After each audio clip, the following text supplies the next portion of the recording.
नमस्कार। आइए आज एक ऐसी अद्भुत यात्रा पर चलते हैं जो सीधे ब्रह्मांड की उन अनंत गहराइयों से शुरू होती है और हमारी आत्मा के सबसे भीतरी हिस्से तक जाती है। आज हम मिलकर शिव पुराण की इस महागाथा के दूसरे भाग के रहस्यों को समझेंगे। ये एक ऐसी जोरदार यात्रा है जो विशाल ब्रह्मांड यानी मैक्रो लेवल से निकलकर हमारे और आपके निजी अस्तित्व यानी माइक्रो लेवल पर आकर ठहरती है। तो चलिए इस डीप डाइव में करते हैं। इस चर्चा में हम लोग 5 मुख्य पड़ावों से गुजरेंगे। पूरा रोड मैप कुछ इस तरह है। पहले हम कैलाश के ब्रह्मांडीय केंद्र को देखेंगे, फिर धरती पर मौजूद उन 12 दिव्य स्तंभों को, उसके बाद शिव और शक्ति के आत्मिक मिलन को, फिर जानेंगे कि इन सबको हम निजी साधना में कैसे ला सकते हैं, और आखिर में देखेंगे एक ऐसी चीज जो साक्षात मृत्यु पर भी भारी पड़ी। तो शुरुआत करते हैं हमारे पहले पड़ाव से, द कॉस्मिक सेंटर यानी कैलाश पर्वत के दिव्य रहस्यों की। देखिए, हम में से ज्यादातर लोग यही मानते हैं कि कैलाश तो बस हिमालय की चोटियों में एक भौगोलिक जगह है ना। लेकिन यहाँ कैलाश संहिता एक बिल्कुल ही अलग दृष्टिकोण देती है। यहाँ बात हो रही है कैलाश को एक स्पिरिचुअल स्टेट ऑफ बीइंग मानने की, एक ऐसी आत्मिक अवस्था जहाँ पूर्ण शांति है, शुद्ध चेतना है, और सबसे अहम बात, यहाँ किसी तरह के अहंकार या भ्रम के लिए कोई जगह ही नहीं है। यानी जब एक साधक उस शुद्ध अवस्था को पा लेता है तभी वो वास्तव में कैलाश पर है। और अहंकार के इस टूटने को एक बहुत ही प्रचलित कथा से समझाया गया है। हम सबने रावण की कहानी तो सुनी है। भाई, रावण महादेव का परम भक्त था, ये सब जानते हैं, पर उसमें अहंकार भी उतना ही ज्यादा था। जब उसने अपने ईगो में आकर पूरे कैलाश पर्वत को ही उठाने की कोशिश की तो शिव ने क्या किया? उन्होंने कोई बड़ा हथियार नहीं उठाया, बस अपने पैर के अंगूठे से पर्वत को जरा सा दबा दिया और रावण का सारा अहंकार वहीं चूर-चूर हो गया। पर दिलचस्प बात यह है कि जब उसे अपनी गलती का एहसास हुआ और उसने सच्ची भक्ति से स्तुति की तो महादेव ने उसे मुक्त कर दिया। सीधी सी बात है, अहंकार का अंत तो तय है, पर सच्ची भक्ति ही हमेशा मुक्ति दिलाती है। अब चलते हैं दूसरे पड़ाव पर, दी अर्थली पिलर्स यानी हमारे ज्योतिर्लिंगों की महिमा पर। कैलाश की उन आत्मिक ऊंचाइयों से अब हम अपनी इस धरती की ओर आते हैं। कोटि रुद्र संहिता कहती है कि ईश्वरीय शक्ति मानवता की भलाई के लिए भौतिक रूप में आती है, और वो रूप क्या है? हमारे ज्योतिर्लिंग।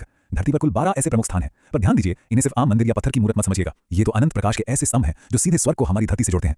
और इन 12 ज्योतिर्लिंगों के बारे में एक बहुत ही रोचक बात यह है कि ये हम इंसानों के अलग अलग संघर्षों से जुड़े हैं। जैसे गुजरात में सोमनाथ को ही ले लीजिए, ये बीमारी को हराने और तेज वापस पाने का प्रतीक है। उज्जैन में दक्षिणमुखी महाकालेश्वर साक्षात काल यानी समय और मृत्यु के दर पर जीत दर्शाते हैं। वैद्यनाथ पूरी तरह से हीलिंग और इलाज का केंद्र है, और काशी का विश्वनाथ सीधे तौर पर मोक्ष देता है। यानी हर स्तंभ हमारी किसी न किसी निजी लड़ाई में शांति का रास्ता है। तो भौगोलिक प्रतीकों के बाद अब बढ़ते हैं तीसरे हिस्से की तरफ, द मेटाफिजिकल यूनियन यानी शिव और शक्ति का वो अटूट बंधन। वायव्य और उमा संहिता इस दर्शन को बहुत गहराई से समझाती है। इसको ऐसे समझते हैं, इस ब्रह्मांड में 2 मूलभूत शक्तियां हैं। एक है शिवा यानी पुरुषा, जो शुद्ध चेतना है, वो बिल्कुल शांत है पर बिना शक्ति के बिल्कुल निष्क्रिय है। दूसरी तरफ है शक्ति यानी प्रकृति, जो ऊर्जा है, सृजन चलाने वाली डायनामिक पावर है। इसका मतलब क्या हुआ? यही कि कॉन्शियसनेस अगर बिना एनर्जी के हो तो वो रुकी हुई है, और एनर्जी को अगर कॉन्शियसनेस की दिशा ना मिले तो वो भटक सकती है। इन दोनों का एक साथ मिलन ही तो अस्तित्व का आधार है।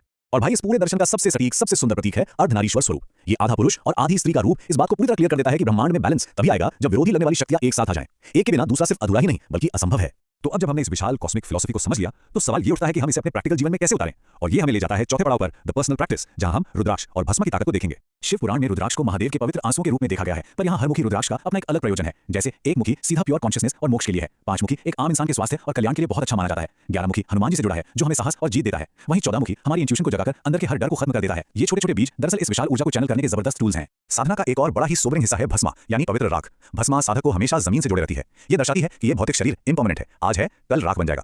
ये सच थोड़ा कड़वा जरूर लगता है, पर आत्मिक रूप से ये हमें मोह माया से दूर ले जाकर आजाद कर देता है। अब सोचिए, जब इस भस्म को माथे पर त्रिकुंडा यानी 3 रेखाओं के रूप में लगाया जाता है तो इसकी गहराई और कितनी बढ़ जाती है। ये 3 रेखाएं त्रिदेव, ब्रह्मा, विष्णु और महेश को दर्शाती हैं। यही नहीं, ये समय के 3 चक्रों, पास्ट, प्रेजेंट और फ्यूचर, और मनुष्य के 3 गुणों, सत्व, रजस और तमस का भी प्रतीक है। ये एक ऐसी निशानी है जो पहनने वाले को लगातार अस्तित्व का रियलिटी चेक देती रहती है।